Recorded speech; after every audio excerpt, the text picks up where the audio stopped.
Bismillahirrahmanirrahim. Assalamualaikum warahmatullahi wabarakatuh. Innal hamdalillah wassalatu wassalamu ala Rasulillah wa ala alihi wa ashabihi wa man walah. Amma ba'd. Talibatil karimat, hafizallahu al-jami'. Naltaqi fi hadha al-liqa' الثاني عشر في درس البلاغة. وها نحن الآن في الصفحة 30. افتحنا كتبكن أو تنظرن في الكتب في صفحة 30. نواصل ما توقفنا في صفات الأسلوب. Kita akan lanjutkan pelajaran balaghah pada pembahasan sifatul uslub. Sifat uslub. Sudah kita bacakan pada pertemuan sebelumnya 2 nomor. Qara'na raqam 1 الوضوح وقرأنا رقم 2 القوة. وفي هذا اليوم سنقرأ رقم 3.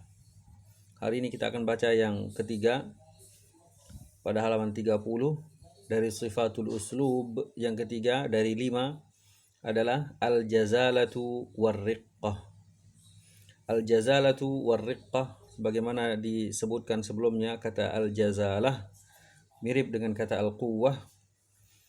Naam, al-jazalah yakni bisa diterjemahkan dengan makna keras ataupun kuat.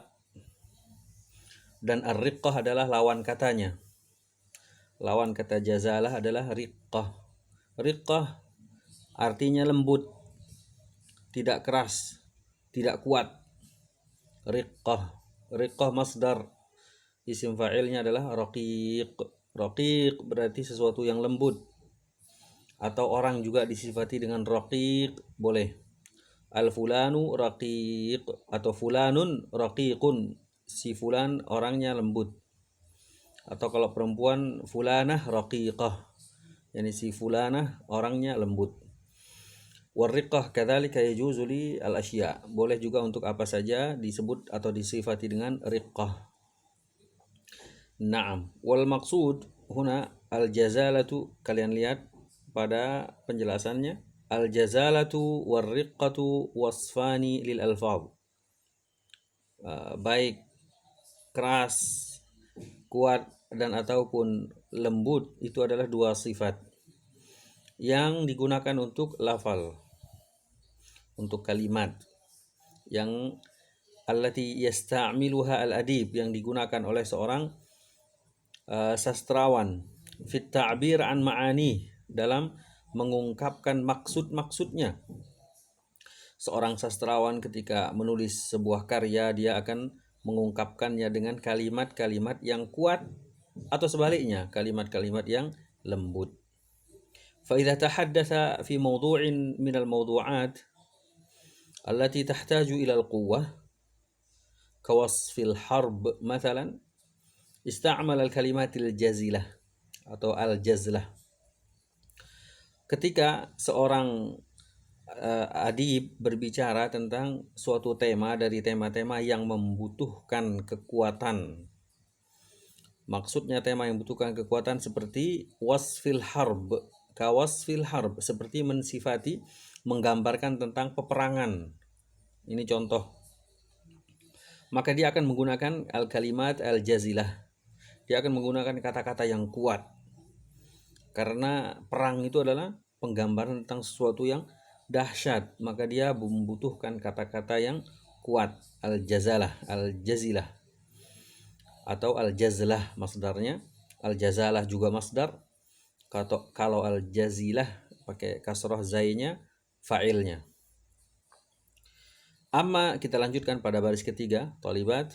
Amma idza kana al-mawdu' alladhi yatahaddatsu fihi raqiqan kawasfil azhar fil hadiqah, ista'mal al-kalimatir raqiqah.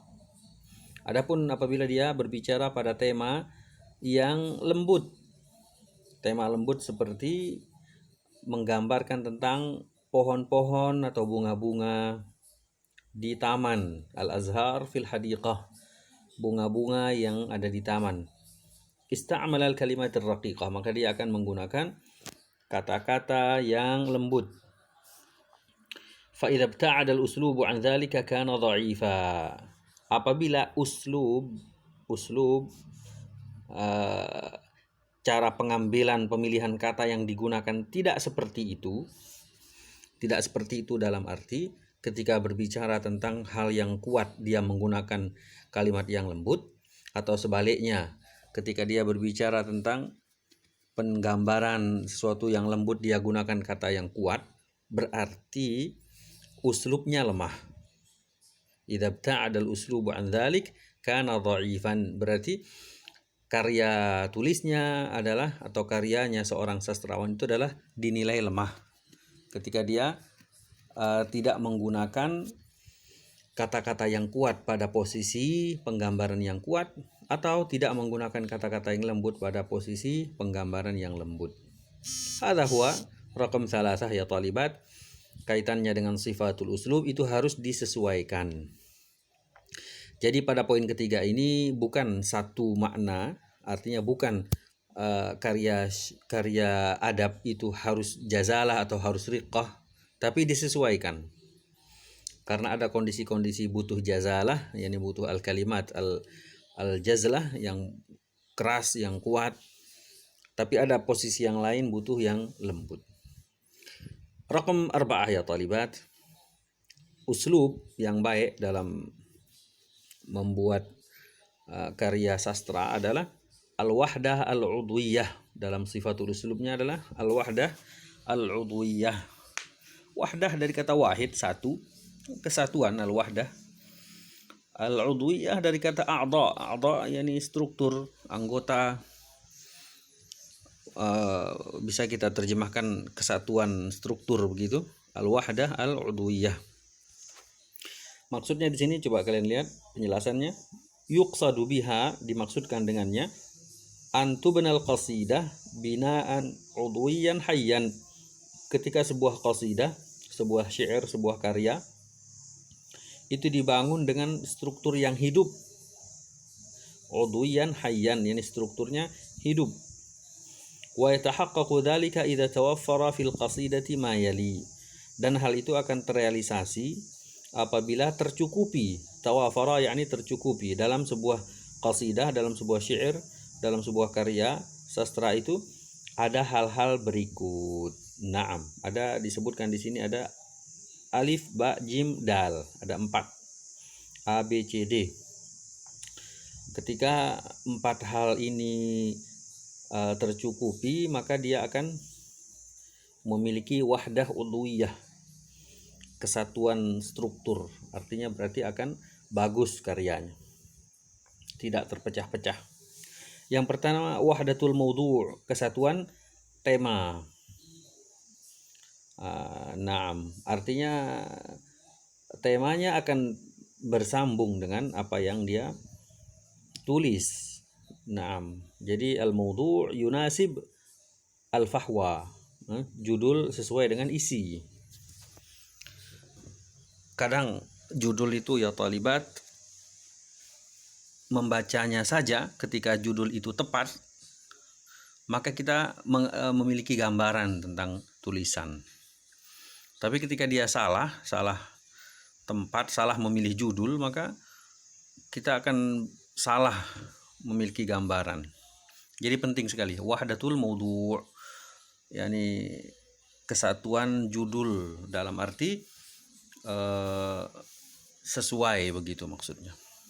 Yang kedua wahdatul masyair, kesatuan perasaan, al-masyair yakni feeling, perasaan.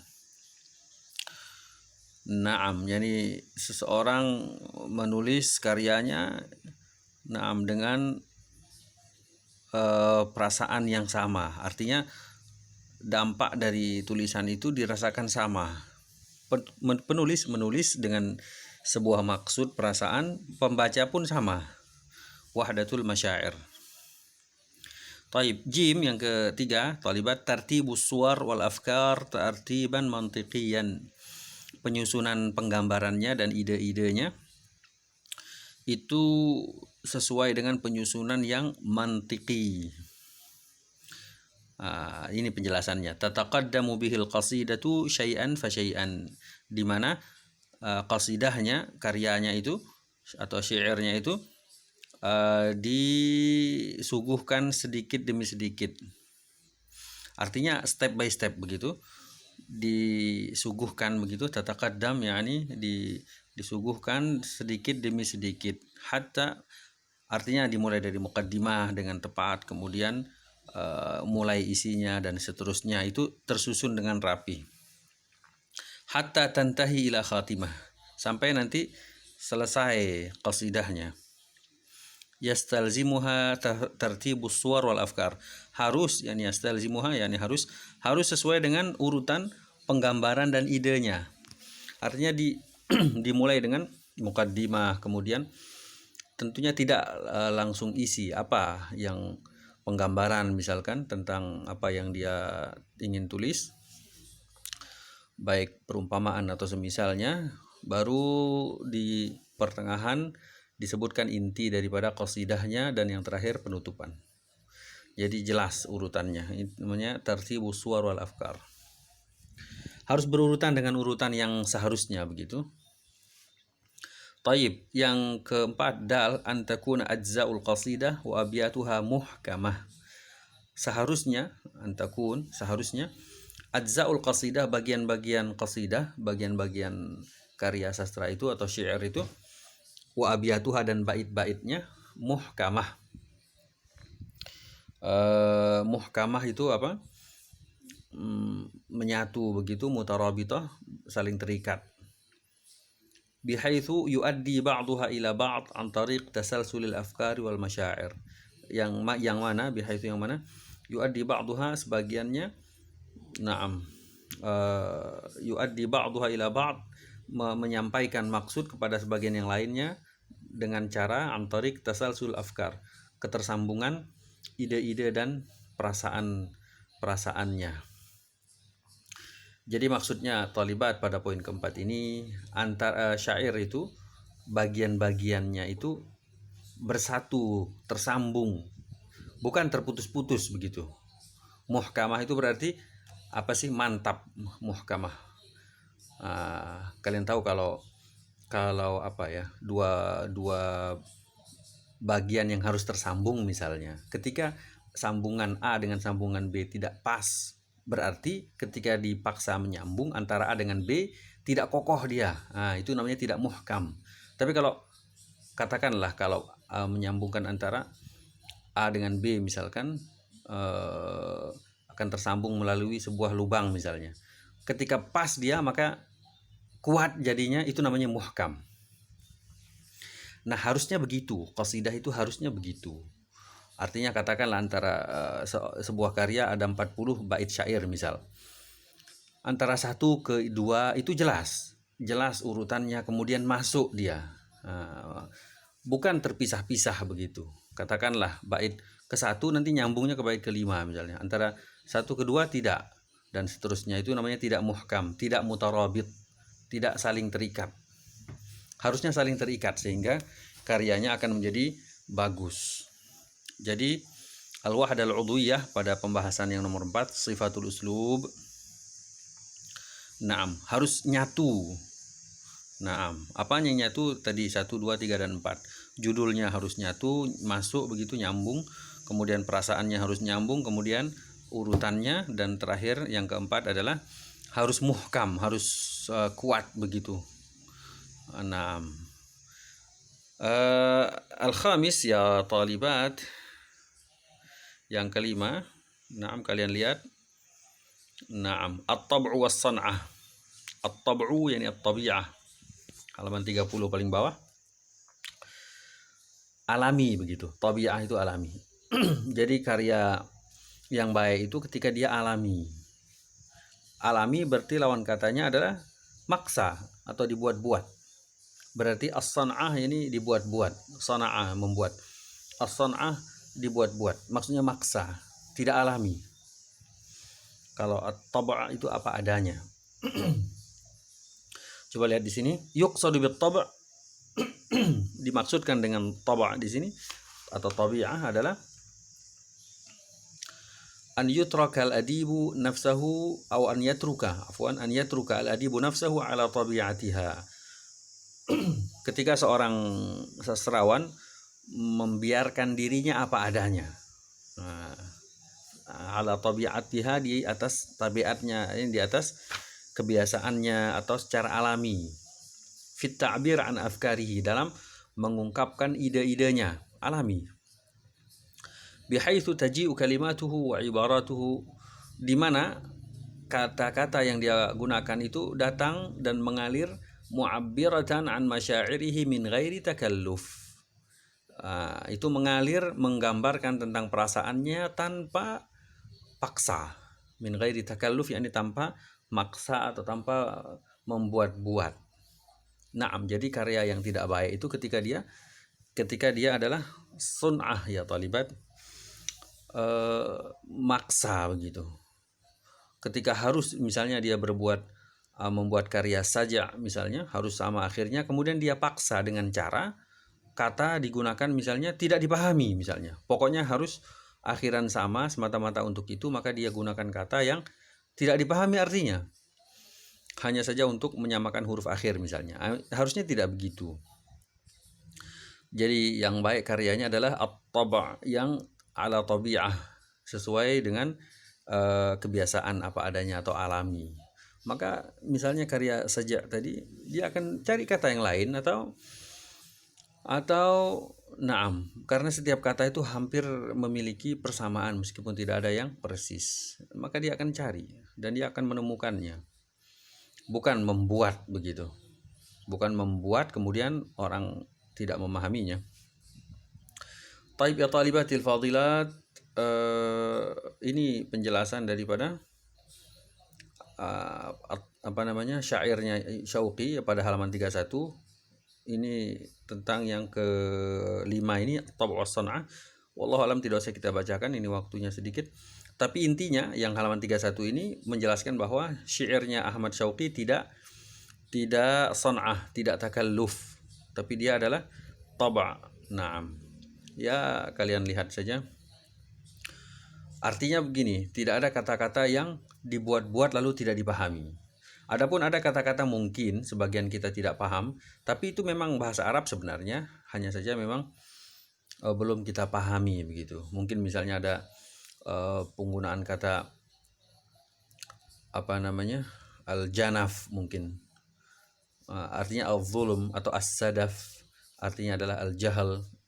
Itu sebenarnya memang bahasa Arab, tapi artinya bukan Syauqi mengarangnya, memang dia bahasa Arab kemudian tapi jarang dipakai. Wallahu a'lam, itu saja yang dapat disampaikan. Kami cukupkan di sini. Insyaallah kita lanjutkan pada pertemuan berikutnya pada pembahasan yang lain, atau nanti ada tadribat yang kita ingin jelaskan. Mudah-mudahan tafhamna ma aqul wa na'am turaji'na ma qara'na qablahu hatta yakuna al-fahm qawiyan mutarabitan muhkaman. Syukran ala kulli istima' wal fahm ya talibat, wa nakhtatim. Subhanakallahumma bihamdik, asyhadu an la ilaha illa anta, astaghfiruka wa atubu ilaik. Assalamualaikum warahmatullahi wabarakatuh.